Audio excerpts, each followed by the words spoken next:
I believe I'm live. Good morning, guys. How are you doing? It's Yvonne here, and welcome to Mornings with Mayesh. It is June 16th. I almost said July. I'm like a month ahead of myself, apparently. And today I have Hafsa Lewis with us from Hafsa & Co. You remember her, hopefully, from last month.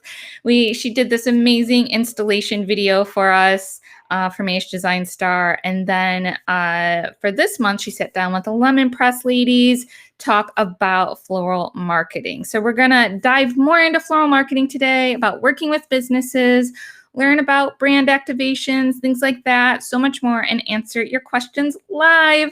So good. So while we're getting started, go ahead and say hello. Let us know where you are from. We always love to see that. And if you guys do have questions, just a reminder, be sure to post them in the comments section so that way we see them. And then also wanted to let you know that the replay will be available up on our blog in a day or two. And of course, the replays are available on IG, Instagram. I'll post that tomorrow, probably, maybe today, immediately on Facebook, and then immediately on YouTube. So lots of great places. And with that, we are going to get started. Let me bring on Hafsa. Hi, Yvonne. I don't see you or hear you. Let me try it again.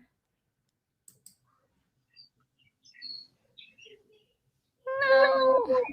Hafsa, where are you? Let's see. No.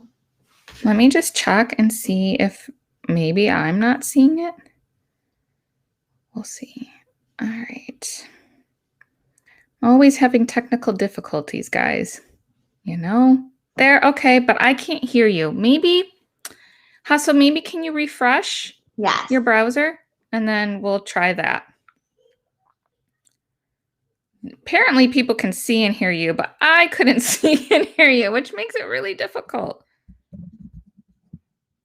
Let's see, how's that? Can I hear you? Hi, can you hear me? There you are. I can hear you.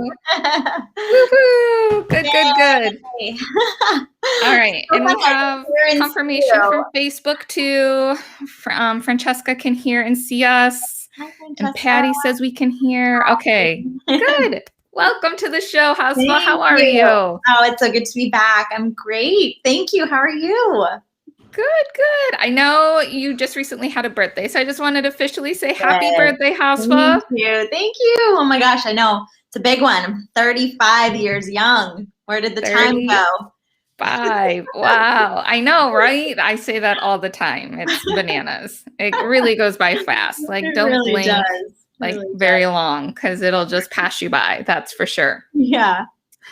So let's get into everything. Super excited about today's show. I feel like everything's had a really great response. And so just in case people haven't really caught up with what we've been doing the last couple of months, let's start with the main topic and just answer the question, what is floral marketing? Yeah, it's an amalgamation of a couple things, right? So for me in my business, it's creating something beautiful for a client and then talking about it. So how do we use what we design and then enhance our client's brand, or, you know, elevate their story and share that across all platforms. And so it's become such a huge part of our business. You know, the Hafsa & Co business model, we use flowers to help businesses stand out. It's become this really organic sort of thing that happens long after the installs are up. And it's just a way for businesses and brands and our clients to capture and preserve, right, these beautiful floral moments and experiences. And it's become like a pivotal, actually like a vital part of our brand. So that's what floral marketing is to us, and sort of why we have I think in my bio on Instagram, it's like #floral marketing. It's a thing. It is a thing. It is a thing. Definitely a thing. Yeah. Mm-hmm. I love it. So I know you had a bunch of questions come in from your community. So we're going to kind of start with those and dive into those. I love getting questions from other people other than, one just coming from me, I feel like, sometimes I'm just kind of asking the same things and I don't know what everyone wants to hear. So here we go. First one up is, why did you end up working only with businesses and not doing weddings? Really great question.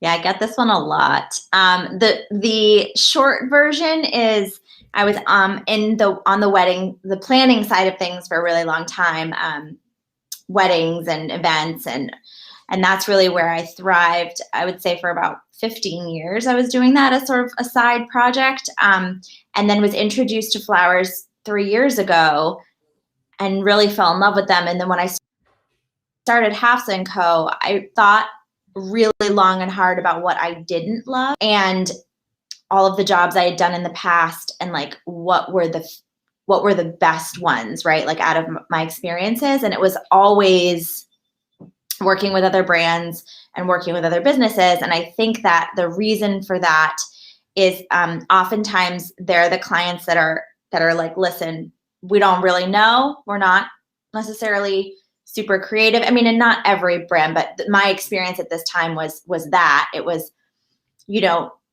just make it look good. And so to have that creative freedom, for me personally was really where I wanted to concentrate my efforts. And also, oftentimes like installs for businesses, they happen pretty quickly. So I found a lot of, just a lot of like joy, I guess, in more doing work for businesses rather than with weddings creatively. And also just like on a bigger scale, like oftentimes a lot of our weddings are, I know that there are plenty that do, but I just wasn't experiencing the ones where they were doing large scale installs. And that's what I really love to do. So so when I started the business, I was like, all right, well, I'm just going to take that out and, pray for the best. I love it. Yeah, you got to do what you love. And so you mentioned that you did like kind of wedding work for about 15 years or so before you moved in. So how long have you been just focusing more on like kind of the corporate business end of things? 2 years. So not that long. Yeah. Yeah. Hafsa & Co. was born in 2019. And then we technically didn't really have a season with businesses too much last season because of COVID.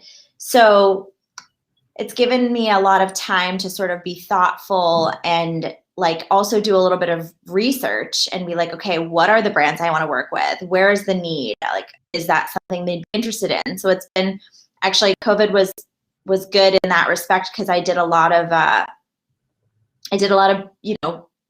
research, like looking at different things and opportunities. And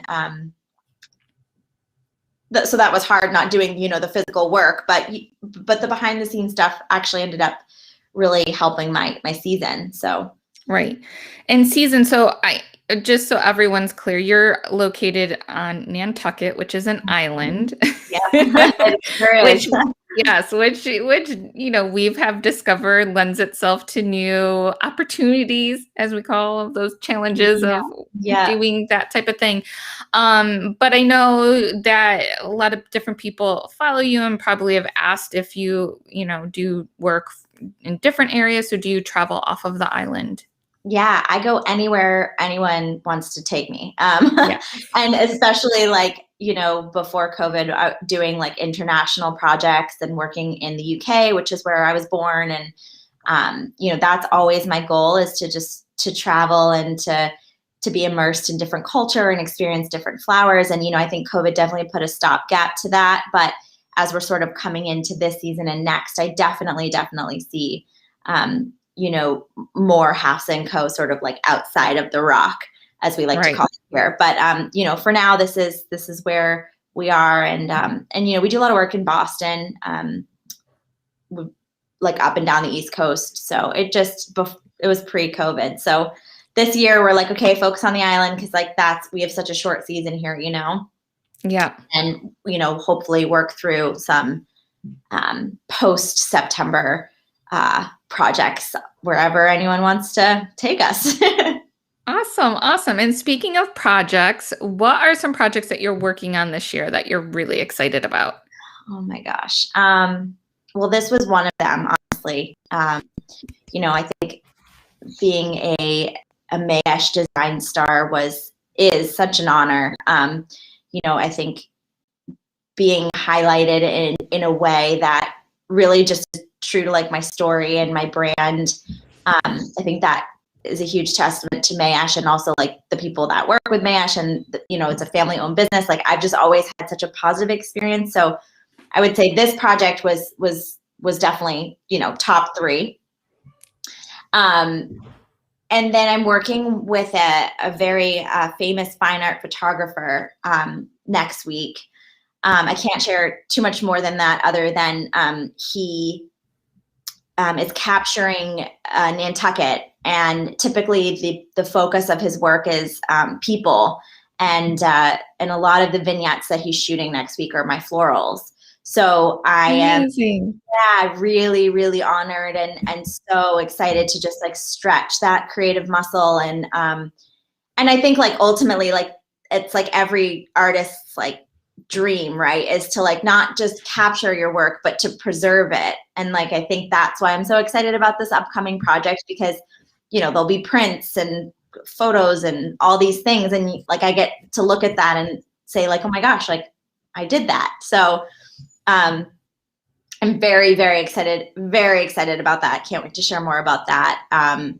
And then I would say one more thing I'm really pumped about is that, my collaboration with Lemon Press. We're going to be talking and sharing a little bit more about our plans for the Lemon Bazaar, which is happening above Lemon Press.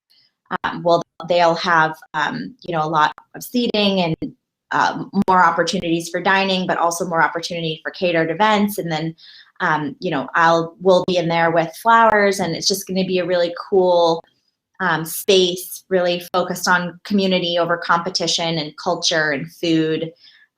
So I'm really excited for that, because, I think we definitely need that after the year we've had. So yeah, Yes. I think those are my tops, for sure. Sounds amazing and so exciting. Good luck with everything. I love it. Cannot wait to see everything. And of course, as it comes, make sure you're sharing it with us so that way we can share it with everyone else. Yeah, I definitely will. All right. So you brought up Lemon Press, and, for everyone, hopefully you watched the video this month. If not, make sure you check it out. It's on pretty much every platform. So in the video, you sat down with the owners of Lemon Press about the process that you guys went through to plan the installation at the restaurant. So what was your favorite part of the planning process in working with them? I think this is where having a background in psychology has helped me so much, and like listening to my clients and really understanding like what's important to them. And, Daria has been doing business on this island for 20 plus years. She's very, very well respected in our community, and Lemon Press in and of itself, Rachel and Daria are cousins, and, so it's family operated, and Lemon Press is Rachel's like really baby, right? Like they're partners, but Rachel's the GM, she's boots on the ground. So for me, it was really cool to watch how they communicate, their brand and what their vision, and then how that translated to me. And, I think that it's an added bonus when you love your clients, right? Like you just love spending time and working together. It was definitely one of those instances where they were like, we trust you. We have no idea what this is going to look like, but we trust you. A couple of things, like we just don't want the insulation touching anyone's head, when they're sitting at that there's dining underneath. So like, right. Want to make sure it's secure to the wall. I don't want anything falling on anyone. There's fans, so like there really can't be a bunch of fluffy pampas flying everywhere into people's food, right? Which happens. Right. So like really just this conversation of creating this, art piece. And it's always a pleasure when you have that endorsement, that trust, and then they're happy with the result. So I would just say that there isn't necessarily a favorite part of the planning process for me. I think truly the best part is executing their vision and then seeing their reaction. Like that's for me, right, like icing on the cake. It's what it's all about. The big reveal. And then seeing like people interact with it and being like, oh my gosh, like, on their opening day, because we timed it to do it on their opening day, like the flood of Instagram posts and the floral marketing that ensues really naturally and organically. Like Lemon Press is getting tagged, Hafsa & Co is getting tagged. And I mean, I'm talking about like social platforms, which I know isn't for everybody. But as it relates to Lemon Press and Hafsa & Co, and especially being on an island, we rely on those things really heavily to keep us all sort of connected. And it was a really beautiful response, that install, and it was a collaboration of their vision and wants, and then my whatever was up in here. Right. I mean, I just know that, when I go into a place and they have like a moment where you can take a really cool photo, right? People will see that and be like, I want to have that photo too. I want to experience that. I want to go see, and then they'll see like what they ate or what they did, and I want to go do that too. So I think it's just an amazing thing to incorporate in a strategy, a marketing strategy, because I think it really works well if it's done well. I agree. And Patty has had a question. She said, dried materials, is that her main materials? And I don't know. Yeah, there we go. And just to spin off what you're saying and to answer Patty's question, I work with all products. So I work with fresh, dried, preserved, and silk.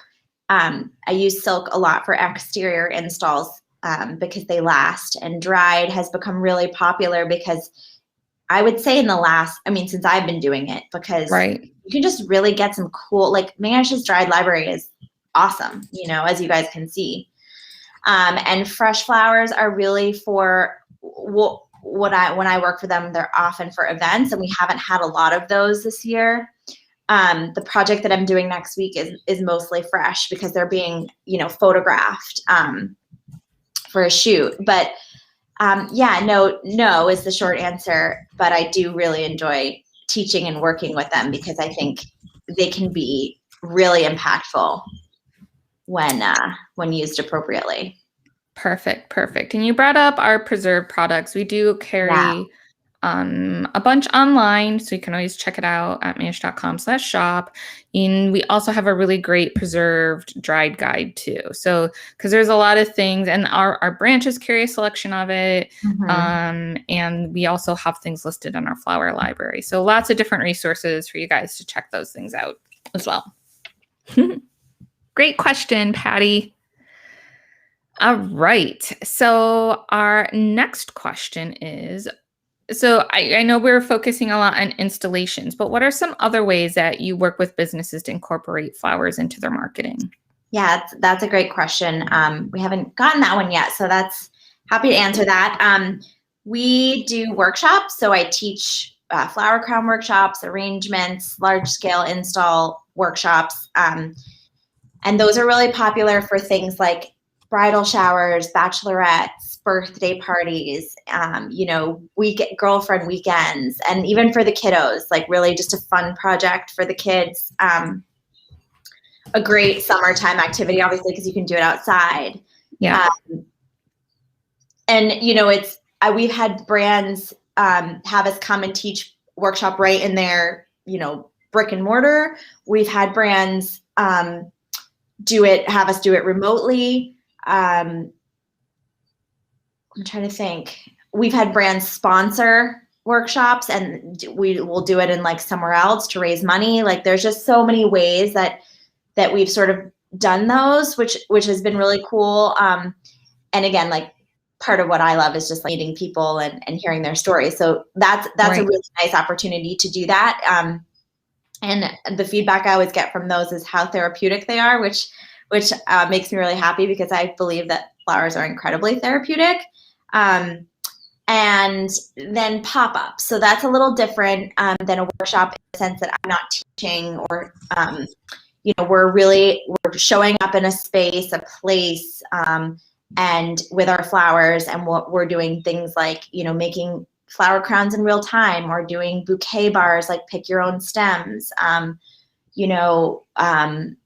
doing like floral backdrops, like for events, and, just really any sort of pop-up like moment that's special to the brand, or for something like an opening or an event, or, you know, an anniversary, or just like a Tuesday, like, you know.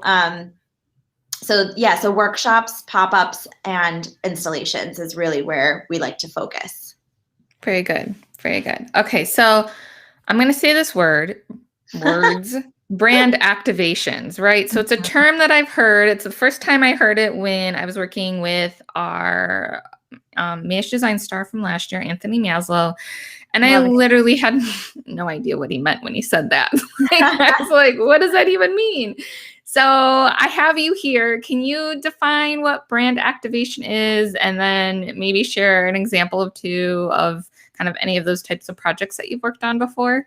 Yeah. So, I mean, I'd be interested actually to hear Anthony's explanation of a brand activation. But for me, it's really, like I said at the beginning, enhancing a brand or a business with our flowers. So activating a space with our flowers, whether that's, you know, like you could say the lemon press install was an activation, and that really activated their brand by bringing people into the space and having this full experience, and, you know, having it be like the most photographic, beautiful, but also immersive. Like you're sitting there having, you know, a coffee or a lunch or a glass of wine, and you're just looking at this beautiful thing. You're in, you know, you're in the case of lemon press, you're in it, right? You're physically in it.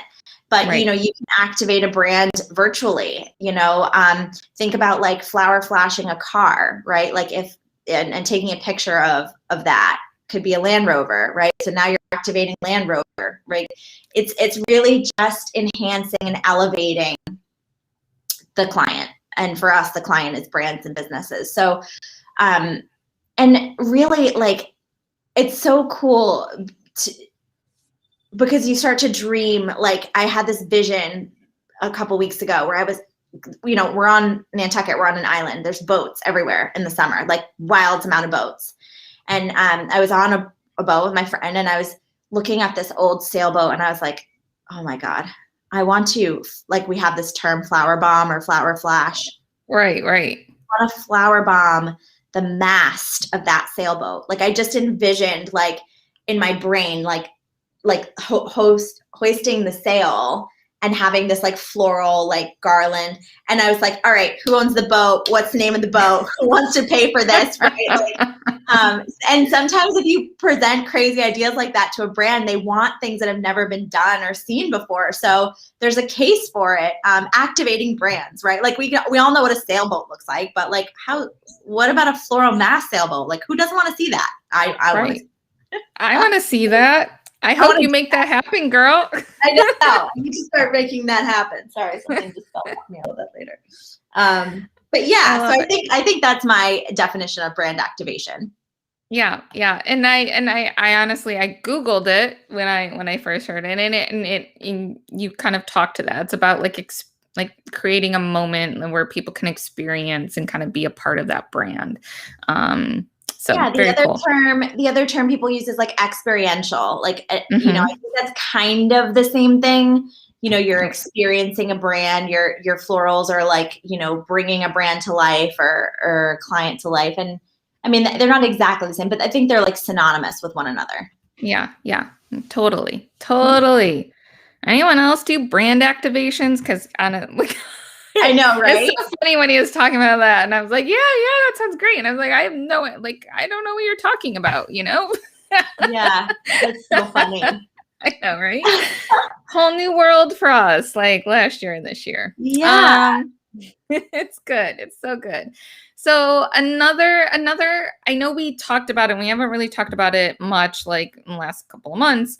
But I know you mentioned Flatlays being a way that you've worked with businesses as well. Like, do you have any, and Flatlays, I feel like we're like such a thing, and they still are, right? Like it became a thing that people like did. And I even remember like some of our workshops like a couple years ago where we actually did Flatlays like in the workshop. It was part of it. So do you have any tips for people in like creating like an eye-catching, thumb-stopping scroll flat lay? I mean, I think that this really depends on the client. Like I always bring it back to like, because there's so many different flat lays you can create. For weddings, you can create like a stationary suite flat lay. You can do like a shoes ring combo flat lay. But for me and for Hafsa and Co. and brands, I'm always thinking about like what tells their story. So for example, or helps tell their story. So I think that the story is obviously one part of it, but then how do you make that visually impactful? So like an example I'm thinking of is there's two young women here on island that have a cut flower garden. And growing out here is like, oh my gosh, I don't even know how our growers anywhere do it, but like especially here because we have such a short season and realer. And so I wanted to honor that. So I went into their garden. They like let me go, crazy happy or whatever. And I went and snipped a bunch of stems and from their cut garden that they grew right here in Nantucket. And I had these like vintage teacups. And I just thought to myself, like, how cool would it be to like do, their stems and like some teacups, like almost like, flowers and coffee, like, I don't know, almost like easy, like Sunday morning conversational, like flowers and coffee kind of thing. Right. And so the story became about how every single stem in that flat lay was grown and like raised on Nantucket. And then the cup sort of added a little bit of interest. So I would say my tips are kind of full circle. There's so many visual like pieces that we have accessible to us now that have like texture and color and shape. And like, I mean, there's literally just no bounds. So, I always like to think like what helps tell the story and then how can you like translate that into something that's visually impactful. And I think the way to do that is through multiple colors, multiple textures for me. And maybe something that sort of pays like homage to the brand or the client. And in this case, they were like little vintage teacups, which I thought was sweet. But I mean, it is hard. It is really hard, actually. Flat lays are challenging. Yep. So I did actually, now that as we're speaking out loud, I did this workshop like, gosh, I don't even know how long ago, maybe 4 years or something. And they had these little like wooden blocks that you like of all varying heights that you would place to like give your your items that you're doing the flat lay in like some height and some depth. And I would say like height and depth in a flat lay is really important because it just makes it more interesting as that it feels like, so I mean obviously it's a flat lay, but Right. it gives it a little bit more interest. So I would also throw that in there too. Those little like styling blocks, I think they're called. Yeah, that's really great. So I was trying to find the picture that you're talking about, like with the flat lay. Is that the one that you turned into a puzzle? Yes. Oh, I love it. So I'm gonna, I found the link for that. Floral Marketing. We turned that into a puzzle because people loved it so much, and it's actually really hard because there's a lot of negative space. Right. But yeah, people loved that, and that was, again, it was just like one image that was preserved for that client that then translated into something else. So yeah, very cool. Puzzle flat lay. I love it. So good. So good. Okay, I'm going to put that link in here so I don't forget it, guys. All right. My next question for you is, when you aren't doing these large scale installations, which I know are your favorite things, what is your favorite type of design to be creating after that? Wow, that's a really good question.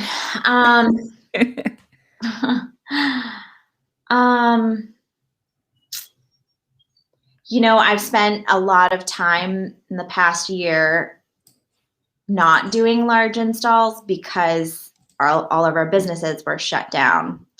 And it really forced me to think outside of the box creatively. Like, what can I do? What can I offer? How can I continue to like spread joy through flowers? And there's always opportunities like that. that doesn't always have to be big. Like single stems, sometimes, we'll do like single stems and just like take one, like take one, pass it on, give someone a good day. Like, this was a little bit larger, but my dog went missing this winter. He like went on a 48-hour freaking hiatus and almost like gave me a heart attack. He came back and he was fine, but I was like dying inside. And so as a thank you to the community, I sort of did this like flower thank you, this appreciation, right? I think the things that really drive me and motivate me outside of installs are like, how can you connect people through flowers? Is it just a simple bouquet to the company that, had to shut their doors because they couldn't afford rent? Or, is it, little doggy collars, like, because dogs need flowers too. Like, it's just for me, like finding ways that are meaningful, that impact people's lives in a positive way, I think is my absolute favorite thing to do. And I know that you said like outside of installs, but I think that's why I like installs so much, because I think that they really evoke like emotion. Right. You feel something when you see them, you experience like awe and wonder and joy. I mean, not everyone, but a lot of people will stop and look and be like, wow, what is this thing? For sure. Yeah. Yeah. Even like, I was at a conference last week, the Wistful conference. Oh. And they had like, as soon as you walk in, they have like an install on a golf cart, and damn well everyone took a picture with that golf cart. So smart. I hope that golf cart was branded, because it was getting plugged all over the internet, I'm sure. Yes. It was so fun, yes. And it makes people happy. Totally. Yeah. And I think, again, like I'll just keep saying it till I'm blue in the face. Like, we just need that more than ever right now. Like I'm doing this install tonight for the music center here. And because they're doing the kids are doing a music recital tomorrow, and it's their first music recital since December of 2019. Yes. Like, that should be celebrated, right? Like, people are using flowers, businesses, brands, art centers, music centers, art galleries, like, to express joy and celebration. And then it's on my website. We use flowers to express joy and celebration, but we also use flowers to express remorse and sorrow. And, so I think just for me, like that universal opportunity to just like, to have flowers be the medium to express something like that. Like that's it. Like, that's what I love. I think that's partly why, weddings don't really do it for me, because it's not as involved. It's more like a very specific vision and a very, like a very, I mean, it's my experience of that. So. Right. Yeah. Very good. All right. So you've been doing your thing, doing all these installations, working with businesses for about 2 years. So where do you see your business in about 5 years or so? Wow, you're really killing it with these questions today. They're all so good.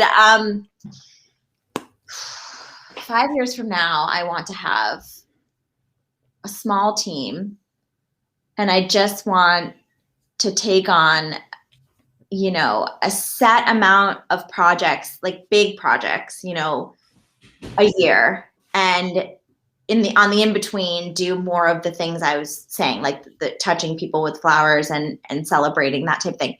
Right. Because I think ask any small business owner in the early stages of your business, you're just like, yes. And like, that's great. And like, it's been great and wonderful. And I'll probably never stop saying yes, because I'm so bad at that. But work smarter, not harder, right? And when you are known for something, or when you've built something that is very specific, that's been the best experience. I think that will help our trajectory so much in the next 5 years for targeting the projects that we really, really want. I was actually speaking with the fine art photographer who's shooting next week with me earlier last week. And I asked him, I was like, I always want to know from floral mentors, from people I really respect and admire, what's your like dream job? Right. And, he expressed that he was doing something that it was very similar, like preserving his art, preserving his work. In 5 years, if we are continuing to do what we love, getting paid for it, because that's the goal, right? And growing really organically and not just putting work out there to put work out there. That's my goal. My 2 girls have been with me for, oh my gosh, I mean, before Hafsa and Co was even a thing. Right. And, I want to give them opportunities and, like you feel like you want to nurture that, and like no one's ever going to love your business as much as you do. So finding people that do is a huge part of it. Hope that in 5 years we're just killing it and just, working smarter, not harder, and just spreading joy through flowers. And ideally, yes, on Nantucket always, this is home base, but ideally like all over the place.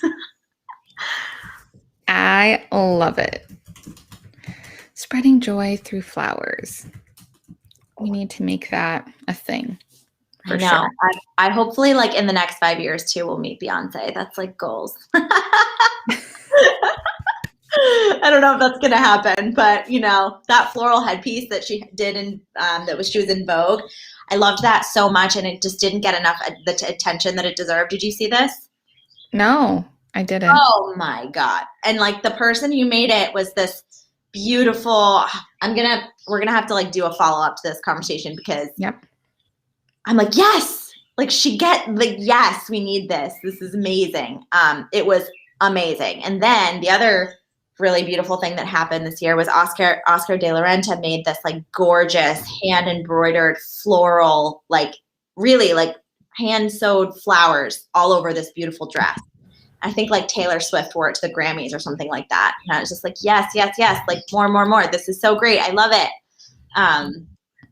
Big moments like that. That's what I want.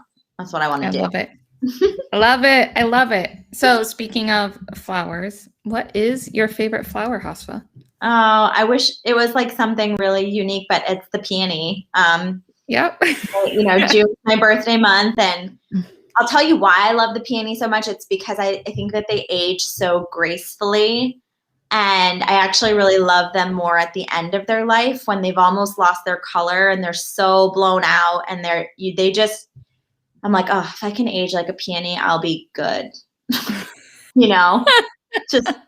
just freaking beautiful. They're beautiful. And then to think they just start like that, I don't know. I'm such a sucker for like the whole story. And I think that the peony just does it for me. I love that. That's amazing. Peonies are one of my favorites. Too? Yeah, they're definitely peonies, and then like the lady slipper orchid, and but peonies are always my favorite for sure, because I'm also like, when I have flowers in my house too, I just like simple, like I just want, and just a nice beautiful vase of peonies does it for me every single time. Yeah. And it's so funny, like I get that question a lot, like, what's your favorite flower? And I'm like, do you have a favorite child? Like, how do you pick? You would be surprised. I think people do. And I'm like, oh wait, yeah, my dad's favorite, so I guess I can't really ask that question. My sisters are probably like cursing at me right now. Sorry, guys. By the way, if my kids ever watch this, which they don't, ever, but if they ever do, I don't have a favorite. I love you both. Good disclaimer. I like it. But with my dogs, I have like a favorite dog. I have one now, and he's definitely my favorite. He's like a little old man, Remington. You guys may have seen him, but like I had like 3 at one time, and I had a favorite, and I just couldn't help myself. So I understand. Dutch is my favorite. He's sitting by my feet right now, just like, Mom, for a walk. Right? I know. So I love it. Thank you, Hafsa. Thank you so much. Thank you for having me. This whole Mayesh Design Star experience has been good and exciting, and amazing. something to, we all learn together, I think, when we do these things. So, and for anyone that's watching too, if you want to be a Mayesh Design Star, we're always looking for new people. So I'm going to Yes. put in that form link, and for you Instagram people, it'll be up on our blog. Because not unless will share that with you guys. But I just want to encourage everyone to apply. And Hafsa, I don't know if you have any words of encouragement for people that you want to share. Just do it, just do it. Don't even question if you're good enough or if people want to learn or know. Like, the answer is yes, you are, and yes, we do, and just do it. I can't speak highly enough about this experience. Being able to share what you love, and then having this platform, and just it's so easy to talk to you guys. It's just like very natural. And thank you. Yeah, so do it. That's my advice. I love it. Just do it. So I put the link in there for you guys. And then I also, if you guys want to connect with Hafsa afterwards, I put those links in too for Instagram and her website. So definitely check those out. I know I shared a couple of her Instagram posts with the Flatlays and things like that, but she's always doing amazing things and involved with amazing projects. So I hope that you guys keep up with her. Yeah. And of course, Hafsa, this is not the end of it. This is the beginning. So we'll continue to work together, and hopefully you'll be back on the show and just updating us on all the amazing things that you get to do. I can't wait. I can't wait. Thank you guys so much for having me, and for everyone that was tuning in today. I can't see you all, but thank you. Yes. Thanks, everyone. I hope you guys have an amazing day. Stay tuned for the next show and keep on sending in your flower questions, and we'll talk to you soon. Bye, everyone. Bye.